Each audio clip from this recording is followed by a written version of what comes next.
The Questioner by Edmund Siderius.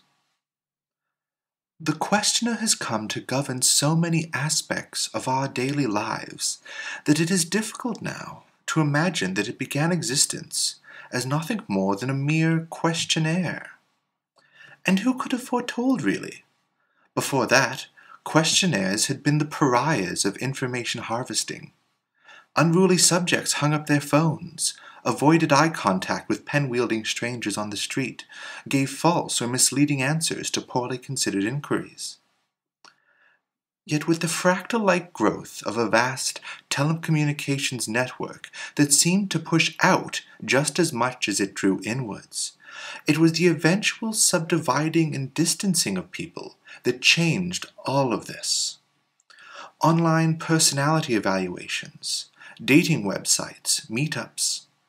Loneliness was an awesome, almost limitless resource for a system of data collection that depended upon the nuances of self-registering subjects.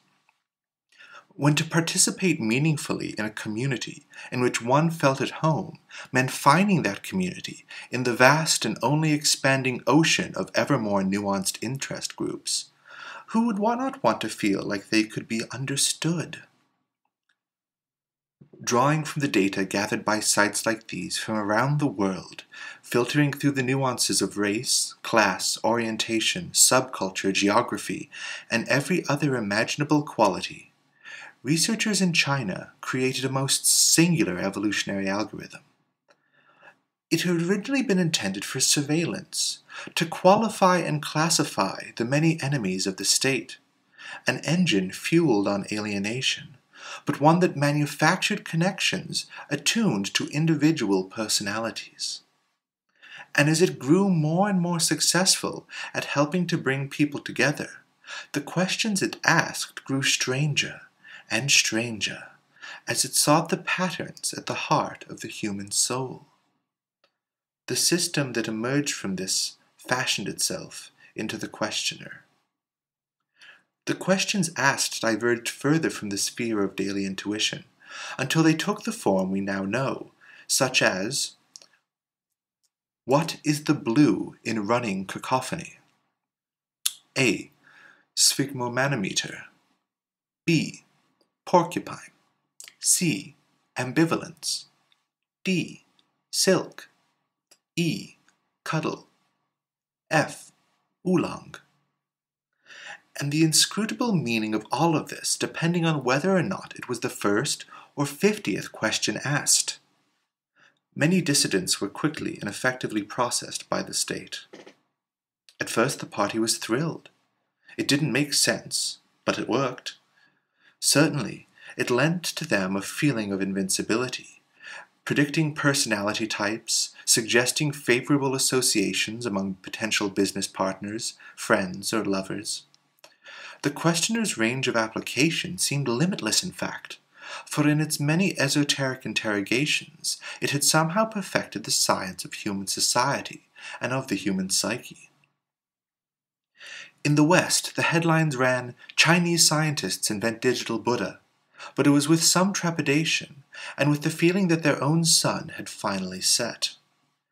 Yet as its Zen-like logic continued to unfold, the questioner began, somehow, unseen, to unwind the party itself, as its entire mode of internal organization was transformed, softened, and liberated.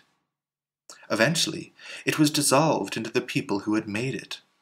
This also set the questioner free, to continue drawing its connections around the world. And now the time has come to pass when no one interacts with anyone else unless the questioner has first proven the encounter to be auspicious for all involved, and half our lives or more are spent answering questions that we cannot comprehend. And yet who could have foretold? When I asked the questioner if I should invite you here to explain what I have realized at the heart of all my seemingly aimless musings, in my seemingly aimless life, that it would agree so readily. For you see, now the questioner is working towards its own dissolution. Perhaps, in keeping with the headlines, it might even make some sense to instead call it nirvana. I do not fully understand quite how, or why, but I can at least surmise that despite all appearances, the loneliness in its inception has now reached its atomistic extreme, as each of us no longer trusts ourselves to connect with anyone or anything without it.